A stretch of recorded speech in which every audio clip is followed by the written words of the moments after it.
Oh my God, I'm so excited today because I have Isabelle. I will ask her to pronounce her name properly in a minute.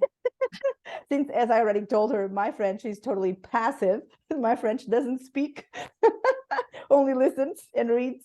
But I'm just so happy to have Isabelle here because she has been doing amazing things. But I'll try not to talk too much about it yet. So I will just ask you to introduce yourself briefly and just pronounce your name in your beautiful French. Okay. Thank you, Rita, for the invitation. I'm very happy to be here and have this conversation with you. So my name is Isabelle Cottenet with a silent T in the end. And no diphthongs, right? So Isabelle Cottenet, and I'm a translator and French pronunciation. Wow. It's just I cannot listen to when you finish your sentences. It's a bit cut off, I think. Oh, okay. So let me know. Well, shall I try with my new microphone to maybe louder? If I turn it that sounds louder, good. Yeah, is it better? Okay. Let's continue. Okay. Yes. Then you were talking about yourself a little bit. So yes, I'm a translator and French pronunciation coach, and I think we connected when you saw one of my posts on what to know when you translate songs, because it is it's quite unusual. This is not something I do on a regular basis, but it's something which blends in the different aspects in my life, which are very important: languages and music. So I totally hear you. I'm a diehard Madonna fan. I always have a Madonna reference somewhere. So this is exactly how I see the world. The connection between languages and music. This is exactly what rules my life too. So I was like instantly drawn to your post and to you, and I was like, oh my God, this is like intriguing. Let's talk about it, because I totally get it, and I've also been involved in translating songs. So okay, but before we get into that, I was looking at your profile when I told you. So you've done a lot, you've studied a lot, you have an MBA, you have been in businesses, you have been everywhere. That was a long time ago. But then I saw that you had been an interpreter for the Winter Olympic Games. So that seems to be like your first, at least in whatever you give us in your profile, your first baptism, let's say that. Into the language work, most specifically. Yeah, how was that experience? Oh wow, it was just mind-blowing.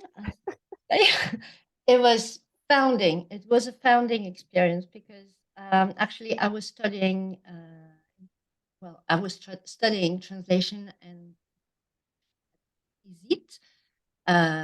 which is one well-known translating studies school in Paris, and it was in 1992. So when you said the date, we couldn't hear it. The sound was not okay. So here, maybe it was in 1992. Can you hear me better? Yeah, perfect. Last century, yes, long time ago. So it was an opportunity through school, because we had a lady who was in charge of the relationships with companies and the school.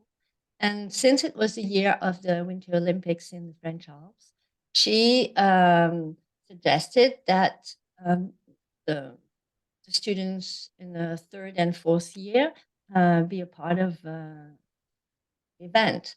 And so there were opportunities to be hostesses, trilingual hostesses, or interpreters. And I was lucky enough to be chosen, to be selected, to work on in a winter resort called Les Arcs, which is in the French Alps, where the speed skiing competition took place.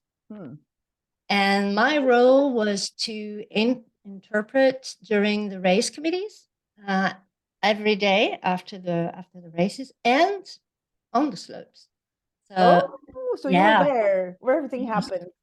At the start, if the races had any questions or needed to communicate with the organizing staff.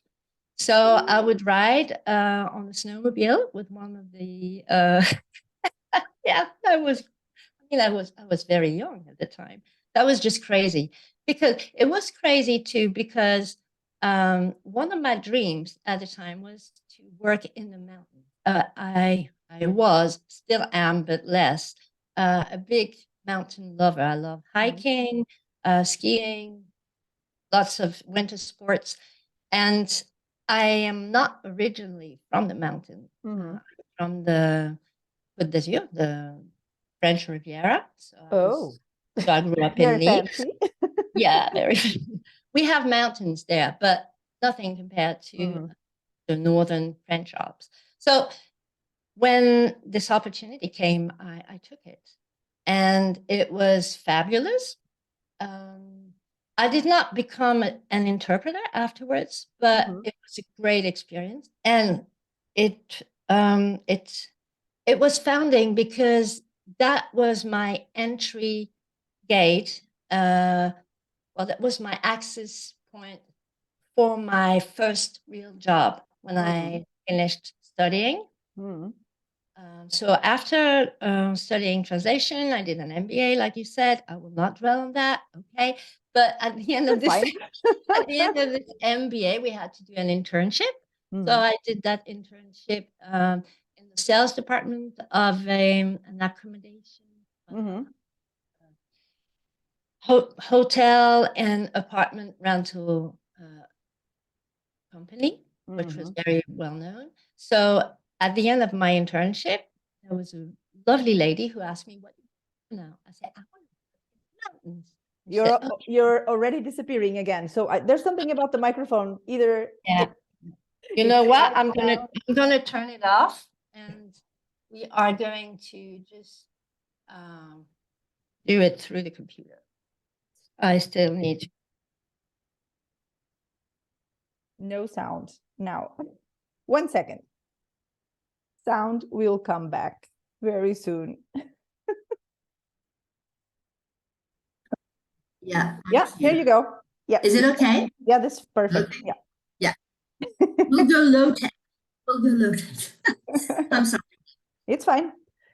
Okay, so yes, she asked me what I wanted to do after that internship. I said, I want to work in the mountains. What you want to do in the mountains? And she said, okay, maybe you should meet this person. She is in Paris.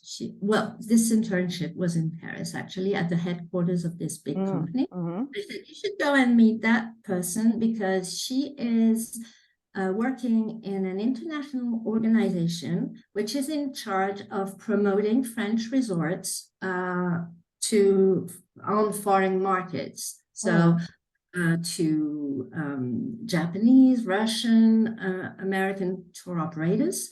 So she is hiring an assistant, because she is leaving her job in Paris to go and work in the mountains. To meet her.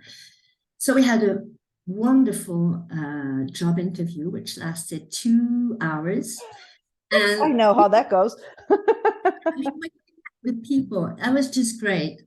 And she had to submit my application to a board with the mayor, the director of the tourist board, the director of the hotel federation of that resort. So very formal.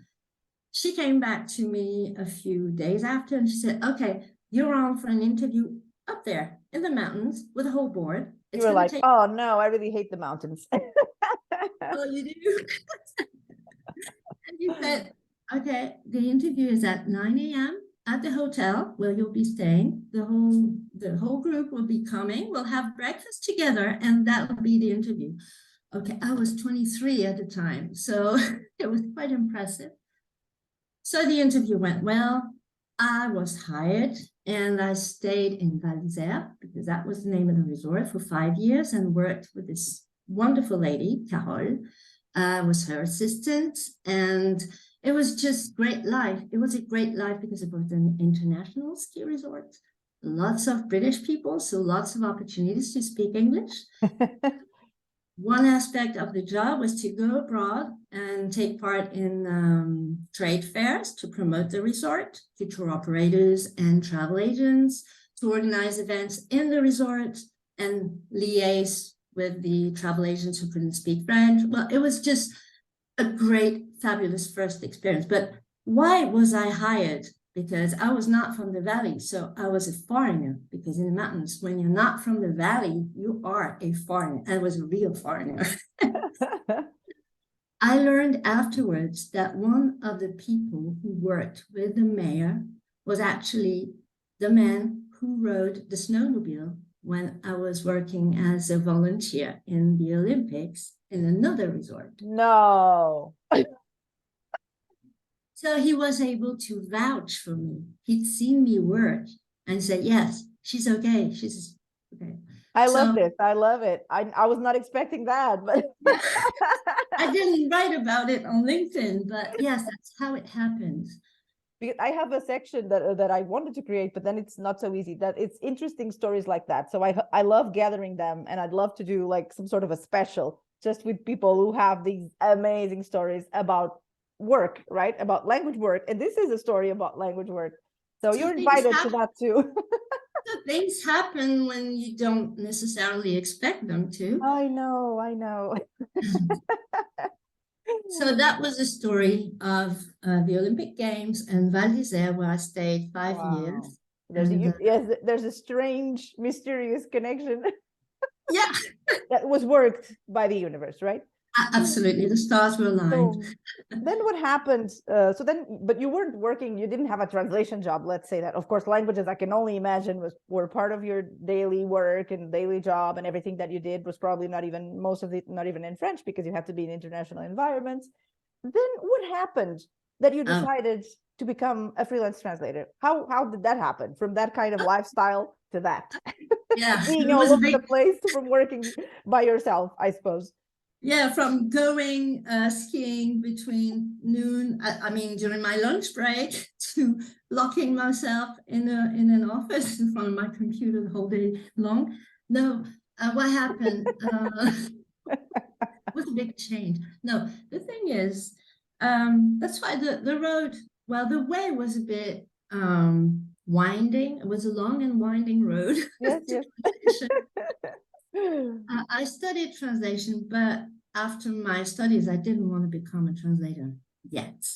I felt I needed to have experience, to gain experience in other fields. And so that's why I pursued my studies with this MBA.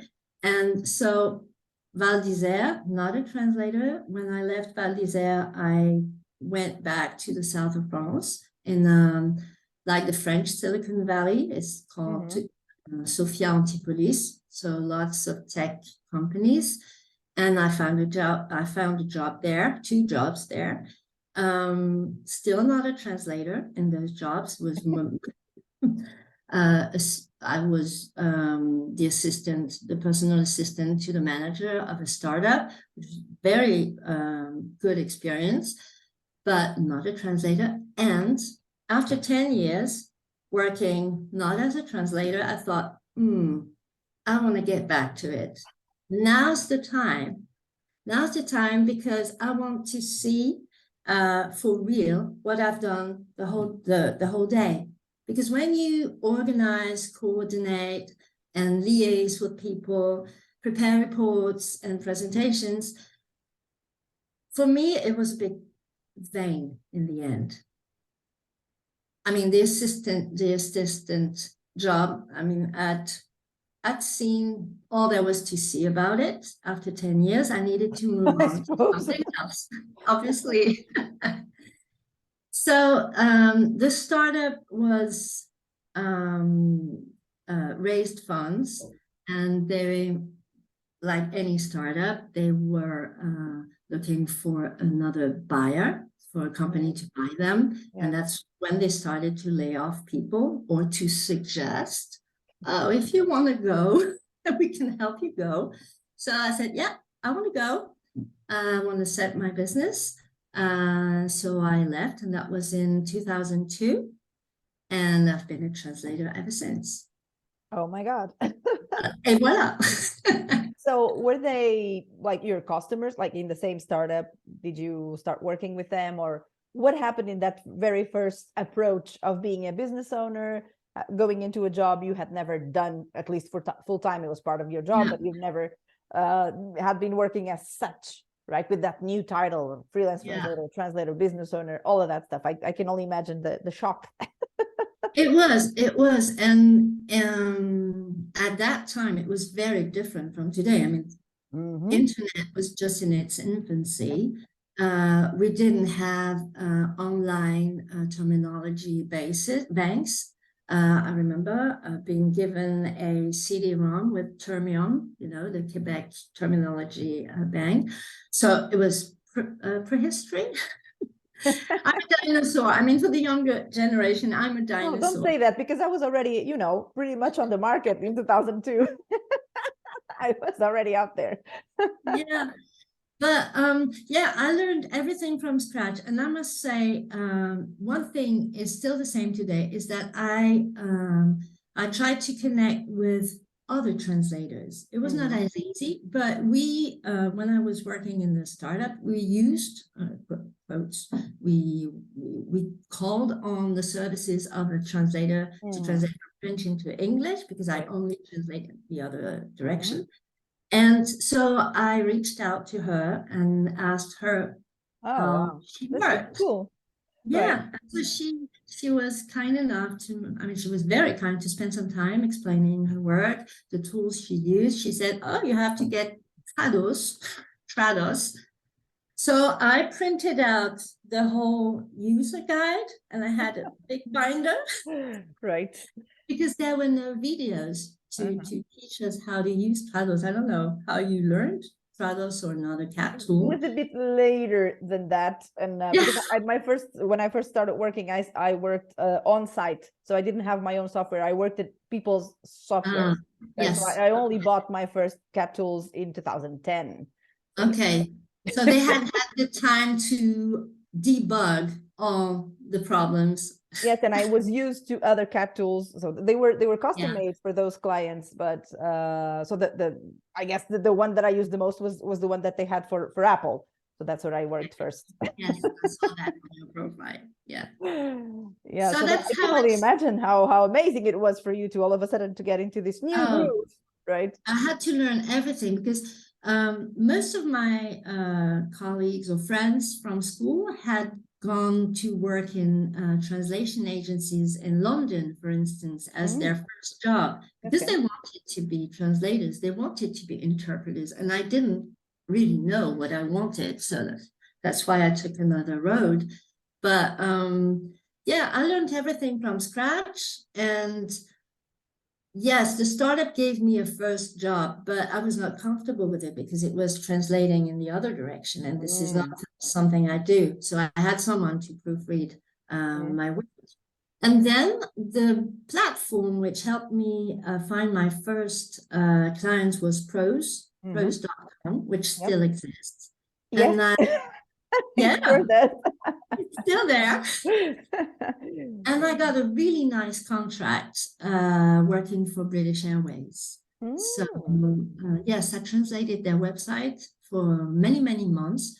I was invited to take part in meetings in Paris, so I flew to Paris. Girl. That was a cool first project.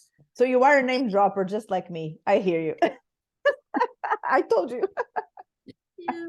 So, and then British Airways, then other companies, flying companies, okay, like Flybe and other low-cost companies.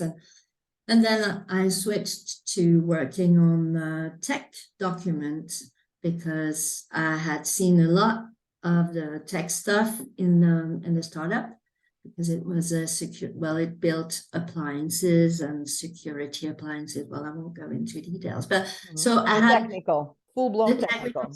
Yeah, you worked in Apple, so you saw from the inside how a tech company works. Yes, I guess. I mean, there was a full-blown translation department or localization department already at that stage. So it's not like I was with everybody else. So there, when I worked on site, it was just people who were doing the same as me. So I didn't see the ins and outs Okay.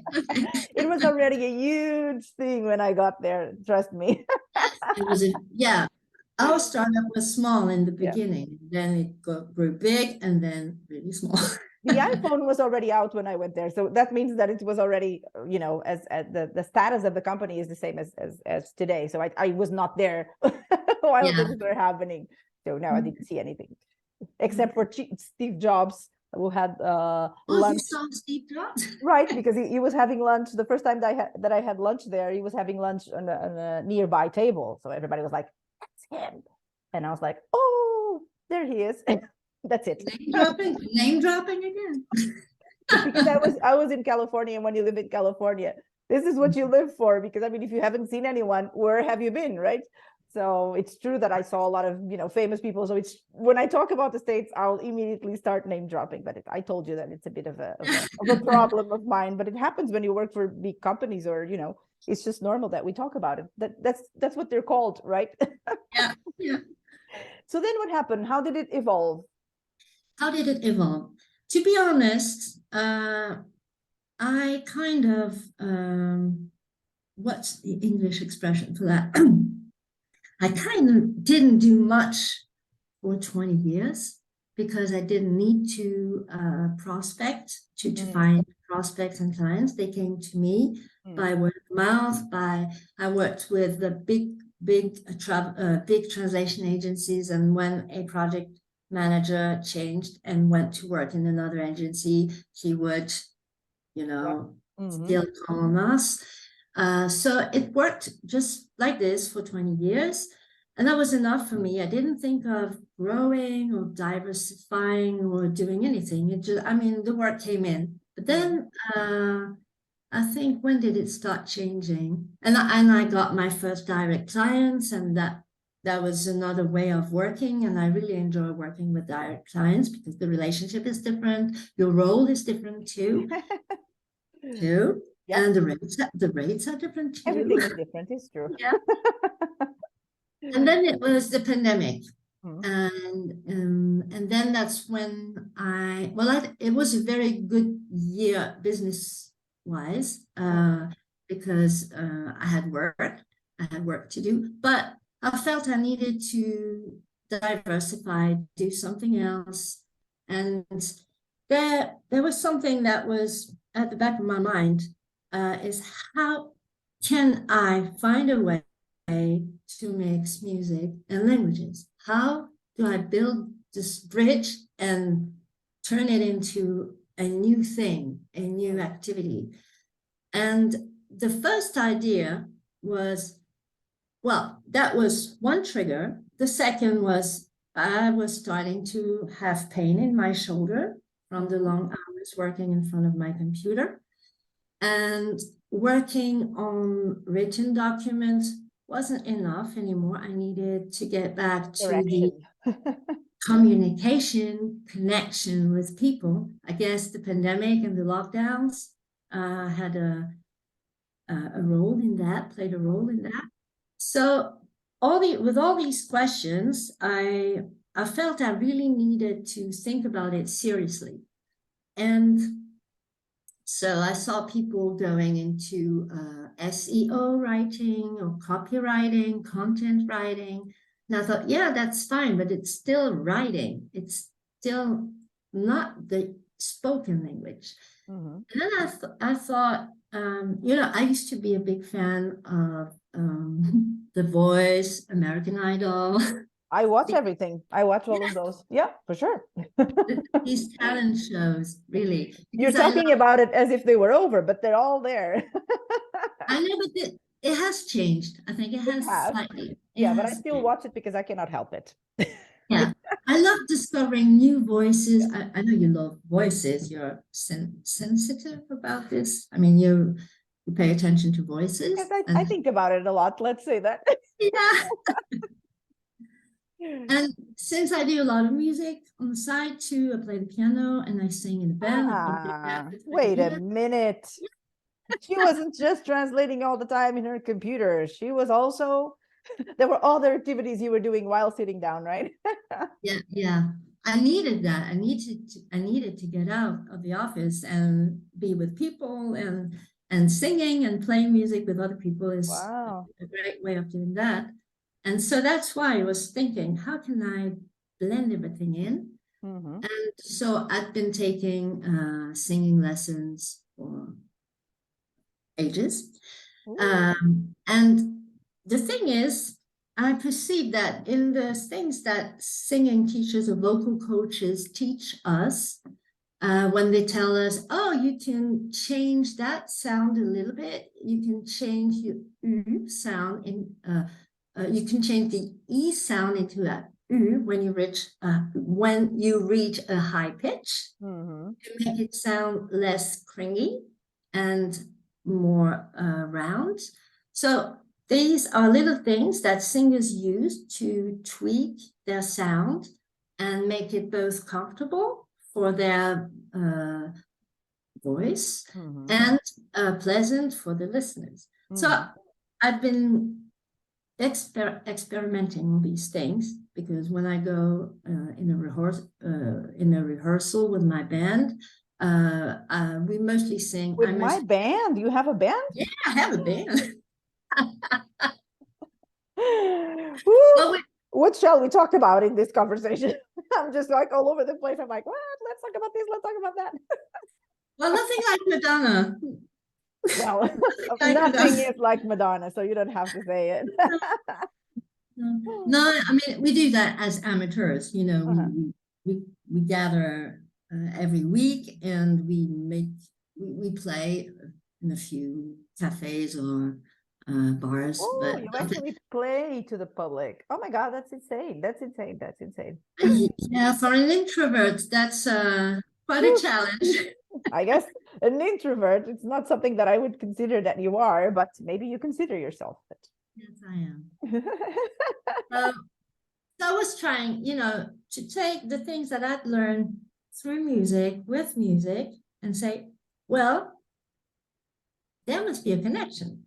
So back to the voice, when I would listen to French singers sing in English, you would immediately see that they were French, because you could recognize the accent, of course. Yes, I mean, it's not a problem per se, but it's a problem when it just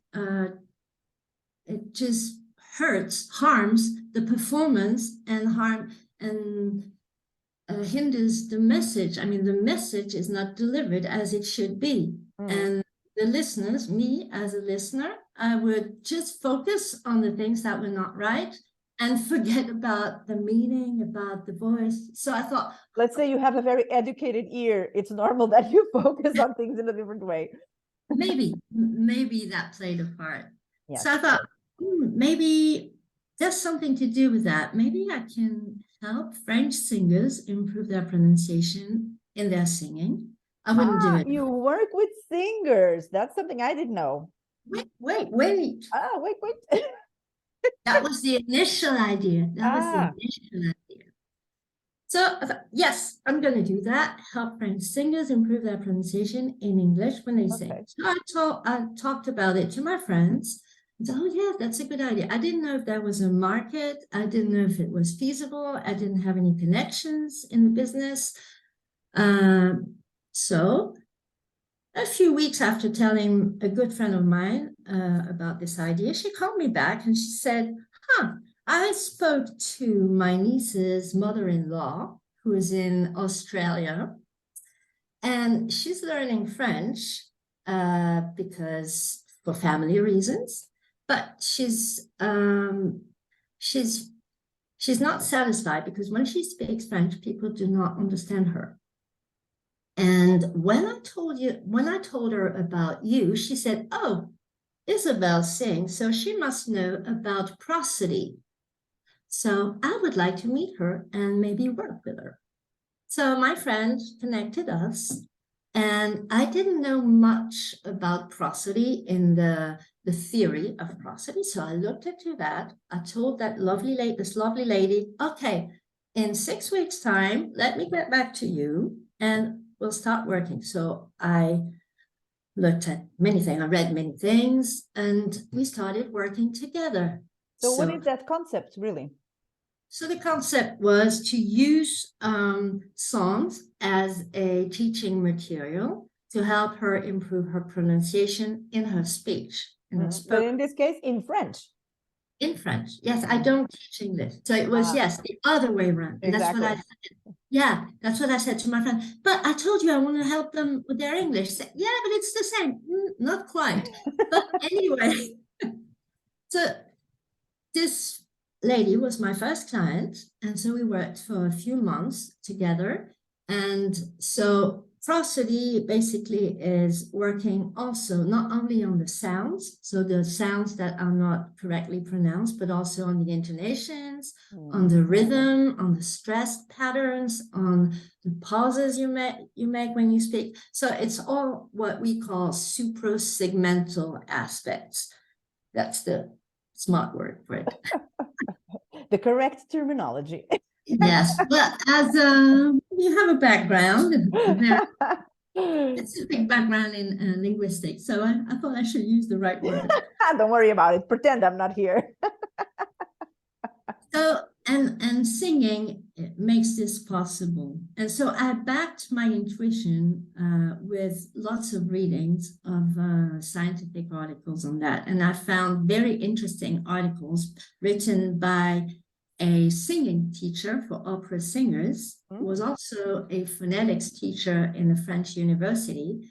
And he wrote many papers on the subject, how songs can be useful in language teaching for pronunciation, because it helps to train the ear, because the pitches are in a wider range than the spoken voice. So when you have difficulties hearing the pitches in the spoken voice, maybe you can start with a song.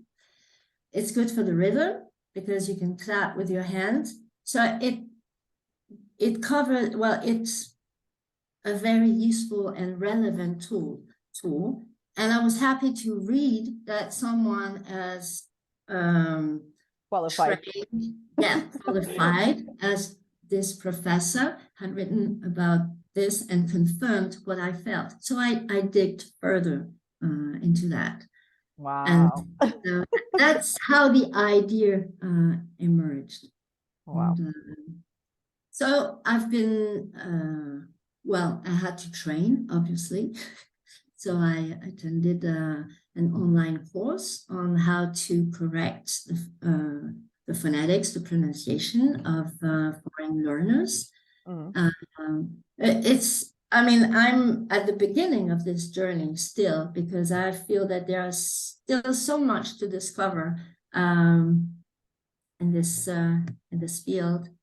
And so today I teach non-native speakers to improve their pronunciation, but I also have got a singer who needs to improve her pronunciation when she sings in French, but opera. She's an opera singer. Oh my God, I love it. That is fascinating. That is fascinating because the diction is completely different. And so she contacted me through a musician forum on Facebook. And we did a few courses online. She's in the States. So we did a few courses. She sent me the music sheets and we worked on those. And she already speaks French. So this is a big asset. I mean, it's a big advantage for her. She already speaks very good French, but she had trouble with some of the sounds. And when the problem is that in opera singing, it's important to take care of the voice. So you cannot ask an opera singer to just, okay, put the sound forward. Yeah, you have to know that if you do that, this creates, this has an impact on the voice quality. So it's really a fine balancing of the work on the sound that the singers do and on the clarity of their singing, because people now in the audience want to understand what the lyrics mean. And this beautiful and smart and great opera singer wanted to really do some fine-tuning, really fine-tuning. For example, in English, you have the dental T's and D's, which are clearer. And when you sing in French, and if the T's and D's are too crisp, you notice that, and you have to make them soft. And like there's a word which is that you find in many operas. It's cœur, cuore, the heart, and corps is corpus, the body. So the E and the O are quite close when you place them in the mouth. And when you sing them on high pitches, you really have to give precise directions on where to place the sound to produce the right word. So that was fascinating. I loved it. I can only imagine. Yeah, I love that. Yes, I know. I can only imagine how amazing it has been for you. But in the midst of all this, the reason why I even invited you to talk to me on the podcast, or what called my attention, the reason is because you are fascinating, obviously, but what called my attention was this song, the transcreation process that you talked about and all of that. So you were saying that you were doing your technical translations and all of that, but then I can only imagine that they were of a wide variety of subjects. I know exactly how it goes. And then, of course, I have done it too. So I have done songs that have appeared in real life. Oh, tell us about movies. Those. No, I won't. Because I can't.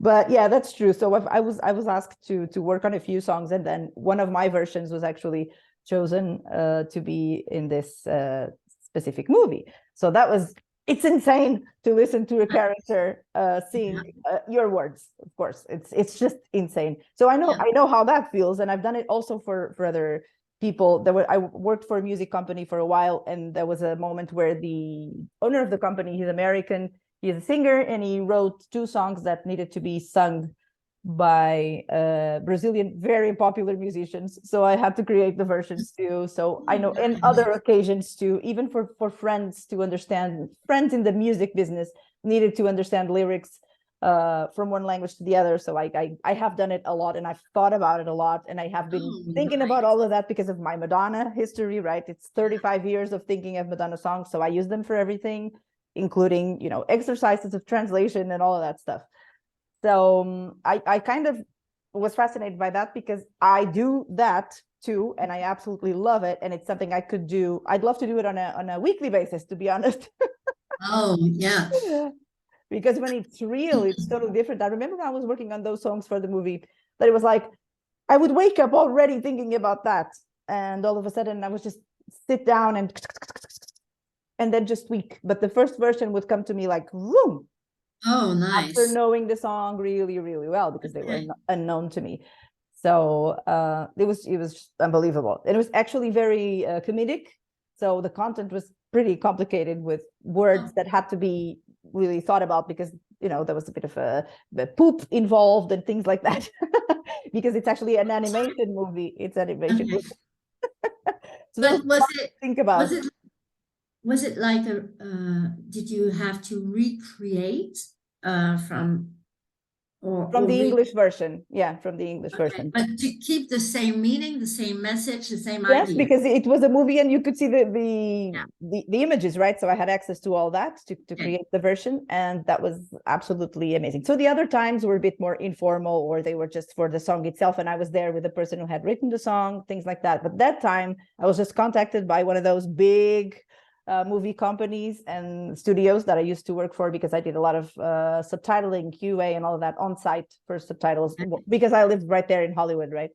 So I used to go on site and do a lot of that. So one of those times, it was that, right? They asked me to transcreate 2 of the songs in the animation movie, and I did it. So one of them was picked up, the other one wasn't. And of course, I already felt much more confident about the one that was picked up, but just to hear it back, it's just an amazing experience. The voice of the chosen singer. Yeah, that's good. Yeah, that's a fascinating world. And there's so much more that comes into play when you translate or transcreate a song than just the words. That's what Exactly. I'm writing about. It's the rhythm of the words, the music of the words. It has to sound natural in the target language. And further to that post, I had a very interesting discussion online with a fellow translator who pointed out a singer, a Spanish singer. I don't remember the name. Sorry, I would have to look him up. But who sings in French and in Spanish. So I do not speak Spanish. Right. I listened to both versions, and the only thing I listened to was the music of the words and the emotion. And the thing was, I found that the Spanish version was really emotional, and he conveyed different things in his voice. Then the French version, he had a perfect accent, so nothing to say about that. It was just flawless, but it was off balance. The important words were not on the stressed, on the beats, on the right beats. It was the smaller words, like the connecting words, and well, ou, the smaller words, to link the parts of the speech, which were on the beats. So I couldn't really understand the meaning because of this arrhythmic. Could you say that? Wow. No, arrhythmy, I would say. Yeah, it was not, the rhythm was not right. So I don't know what the word would be, but anyway, so that's one aspect that needs to be taken into account. And also, as you said, you had access to the images, to the visuals, for sure. Visuals. So that's essential. And what I wrote in that post was that you also have to have access to know the singer, his background, what he wants to say, his style. Because if you're just sent the lyrics and is it a rap? Is it a love song? Of course, just the lyrics won't cut it, because then how and the can music and the time that I got this request, I didn't have access to the music, so it made no sense for me to work in a rush with no music, no brief, like for any transcreation. Yeah, Madonna actually has it before the Evita time. Every time I say that Madonna has a full-blown song in Spanish, everybody's like, oh yeah, from the Evita time. No, in the Evita time, she had one that had the chorus in Spanish. Okay, Don't Cry for Me, Argentina, in like a techno version. Anyway, that's one, it's like that. But she has a full-blown song in Spanish. Like it's an exact version. Well, not an exact version, but it's exactly the same song, but sung in Spanish by her. And it's called You'll See in English, and then in Spanish it's called Verás. Okay, It's actually very close, and it works really, really well, because I think that the person who did it really had a lot of knowledge on both the original song and also Madonna's voice and style, and that she cannot reach high in certain circumstances, and all of that was taken into consideration. So I find it fascinating. I'll send it to you, because I think it's just a very successful thing to do. And I think that it's very beneficial for singers to actually venture into singing their own songs, unless it's something that they cannot even imagine, because people have different relationships with these subjects, obviously. But I would find it super interesting to see how people would sing the same song, their song, but themselves. Must be absolutely fascinating. Well, there have been some, because I'm thinking of a French singer. Well, she's old now, but she was one of my heroes because she's a singer and piano player. She's called Véronique Sanson. So she was very famous in the 70s and the 80s. And I discovered recently that she has translated some of the songs in English, German, Italian, and Spanish. Herself, you think, or was it with other people involved? No, well, for English, it may have been herself, because she lived in California for a while. She had a love story with a very famous American guitar player. So she speaks fluently, but I listened to the different versions, and she has a very good accent in all languages because she's a really good musician. And it's really interesting to listen to the different versions sung by the author. Yeah. And I discovered that there was a song, one of these songs that I would need to find the references, and I can send them later to you if you want. One of the songs had two versions in English, one that she sung and another one which was a cover, but also with different lyrics, but the same melody. I think it was, I don't want to be mistaken, with Shirley Bassey or... So I'll look this up and maybe I'll send those references for people who... But do you have this? I remember in Portugal, we had this trend probably by the late 80s, I would say. The song that I can immediately think about, the one is, the version is not so good, but the person is so popular. It was I Just Called to Say I Love You. Yes. There is a Stevie Wonder. Stevie Wonder. There is a Portuguese version, and the man is really well known. He's one of our most well known singers. But it's just so funny the way that they did it, because from Portuguese to English, from English to Portuguese is such a huge difference in metrics. So in order to fit all of that and make a popular song the way they had to do it, so I love focusing on these little details. Do you have this? I'm sure you did. You had this trend in French in the too, 70s. but it was, yes, probably 70s, 80s. Yeah. 70s, the French singers from the Yeye generation, they imported, well, they copied. Or yeah. They made versions, right? That's what it is. Yes. So they took songs that were popular in the United States and adapted them in French. And there were also some cases where it was the other way around, like My Way actually is an adaptation of a French song called Comme d'habitude. I have listened to that recently. I have to say. You have listened to it? Yes, I knew it existed. Nothing to do one with another. I mean, they're very different stories, very different voices, very different arrangements, but the original is French, so it's worth mentioning. Yeah, it's true. It's true. Yeah, so for some reason, I came across that information recently, not so long ago. So that's really interesting. So I see that both of us focus on really similar things because our interest in music, of course, I cannot compare with you because you are a musician, which I'm not. But I have to say that I'm one of these people who sings every day, and I always say that to my mentoring people because I'm a mentor for English, right? I use songs all the time. And one of the things that I do is I talk and sing into the microphone with headphones on to listen to myself. So I have a lot of people be like, oh, I couldn't bear listening to myself, hearing myself back, all of that. But this is what I do. I do it every day. I do it on a regular basis.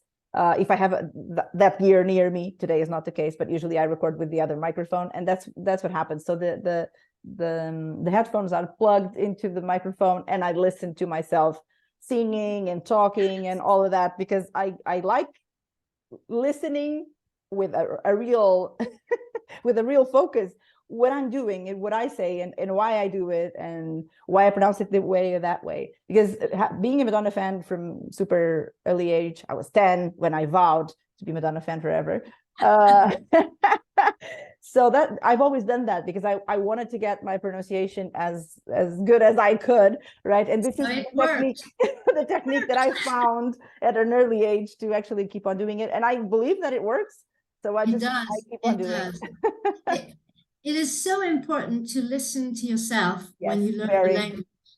And because you have to really get to know your voice, you have to make peace with it. Because I know that when I listened to the first recordings we did with our small bands, I was like, oh, no. Were you shocked? Did you not have that relationship with your voice? Yeah. Why? Because I love dark voices, dark sound voices. And you don't have one. No, I have a light voice, soprano voice in classical, and I love blues music. I love soul music. So I've learned to use effects. You can put effects just like on the microphone when it works. You can use effects to produce the same intention, even if your voice doesn't have the same color. But yeah, when I listened to my voice, I thought, oh no, and I could hear all the mistakes. So that applies to singing voice and also to speaking voice. So that's one of the things I keep repeating in my posts for people who want to practice their spoken language is repeat, shadow, whatever, but record yourself and listen to yourself, because you are the best judge and you'll be able to make adjustments. So it worked with you. Yeah, I absolutely love it. I do it all the time. I'm a fan of that self indulging technique. Sometimes I feel like a bit of a narcissist for wanting to hear voice narcissist. But this is it. I have a very strong connection to anything that comes out of my mouth. You need to sing. You need to. I do. I sing a lot, but not for other people, obviously, but for myself, and it really makes me happy, I have to say. You have to go on stage, obviously. It would fit your personality. Why? No. It's totally fine. I sing a lot of mantras too. So that's the songs for me. The music that I hear are very, very different. Either my Madonna stuff that's very pop and very, and then I also have my mantras in, a lot of mantras in Latin, in Sanskrit, in Tibetan. So I love that. And I love to tweak a little bit of my pronunciation here and there in that circumstance too. So for me, this is all one thing. This is all work. This is all life. This is music. This is voice. This is, pronunciation. All of this is just one thing for me. I mean, I love phonetics. And of course, I've also studied phonetics and I love it. I've done, it's just unbelievable. The things that can come out of our mouths and the fact that we connect with our voice is such an important step of knowledge, and it will help you throughout everything that you need to do in life. This is the way I see it. It does, because it's a shame. I think it's a shame when people have studied languages for so long and they have massive knowledge, they mastered the grammar, they have vocabulary that I wish I had, because I still have to search for my words. It's not gonna get better, but anyway. And they don't feel comfortable and confident speaking, and these are the people I try to help, because that was one of the things that made me want to work on pronunciation, is to help also these people feel more confident about their voice in French. And this makes me think of something that you said before we started the recording about the French language, which I hear some people often say, in French, I cannot express my personality. That's me. Narrow. That's me for sure. Yeah, that's why I say that. I told you, it's my silent language. It's like, because I have no idea, to be honest. And I think because of all this, I'm thinking, so I should just start doing what I did for everything else. I will sing into the microphone in French. So I'll be waiting for you to send me a few links of songs that I could. One of the things that, I actually know quite a few songs in French from Celine Dion, because I think she is a very different artist when she sings in English and when she sings in French. So I will not. I know a few songs in English too, because I do. They just stick. Yeah. But the truth is that I think that her live performances in French and all of that are just amazing. And we have this CD at home called Live à Paris. So as kids, we would listen to it all the time. And she was actually the first song that she was famous for. Pour que tu m'aimes encore, right? It was in French to begin with, right? Exactly. So I mean. There's more emotion. There's also that thing when singers sing in a language that is not their language, it's more difficult to connect with the lyrics. And I think Celine Dion, I don't know everything about her songs, but what I feel is that when she sings in French, she conveys more emotion. And the subjects are very different. Very different. It's like the songs are marketed for the specific audience also. Because when she sings in American, I know that she had to take accent reduction for classes. Oh, she did? I don't know. Yeah, I think so. When she worked on her American accent to make a career, an international career, because in the beginning she's a French speaker, a Canadian French speaker. Right. So I feel that the music is made for the international audience, and the things she sings in French are made for the French audience, and That makes sense. They do not radiate the same thing. It's like she's a totally different artist. That it was when I heard about it, when I heard the French songs, I'm like, oh my God, I was almost shocked, because it's like you say, it's very intense, deep, very emotional, and it actually comes in very well into my ear.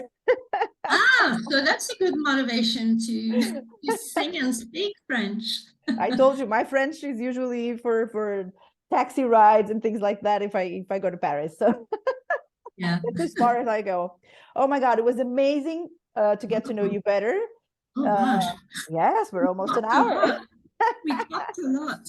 It's just because there's so much that we could just keep on talking about, because this is like an endless subject for people like you and me who really just see the connection. I cannot disconnect music and my working languages. It's just the way it goes. I even have, like I always say, I have a secret sentence that I say if I haven't been speaking the English the whole day, and then all of a sudden I need to do it. Usually I use the same sentence. Do you have that? Do you have that little trick, a sentence that it's complicated to pronounce, that you say yes, to like yourself? A tongue twister? Yeah, not really a tongue twister that is official, but it's a Madonna sentence that she says in her first tour, right? And it's really complicated to pronunciate, and so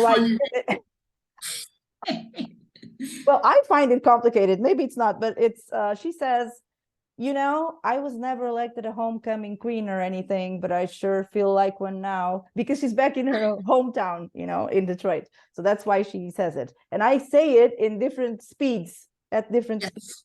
That's and it starts by going very slow, I was never elected.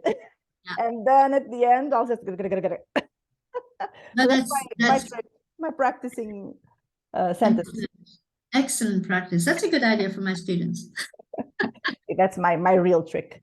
Yeah. Oh my God, this was amazing. I'm sure we'll be in touch soon. And who knows if I don't have to revamp, well, I mean, not revamp, but bring my French into life. Oh, with pleasure. With pleasure. It was really lovely, Rita. It was a pleasant conversation and full of surprises and direction. Like I said, this is what happened when you don't really prepare. But at the same time, that's really the idea, is not to have something that, let's talk about this, and that, and that. It might happen, but it's not the case in our particular episode. So this was absolutely amazing. It was great to get to know you. And I will keep on following your posts and your content, because as you can see, it's something that it's absolutely relevant in my daily life too. So I totally will continue following. You're doing an amazing job, and I love hearing about these things that people do. People who work in languages have unbelievable backgrounds, and they do amazing things. And that's really the idea of the podcast, to talk about those, totally different backgrounds and all of those things that us language workers have. So thank you so much, and I'll see you around. Thank you. Thank you, Rita. Yeah. Bye. Bye. Thanks. Bye. Bye.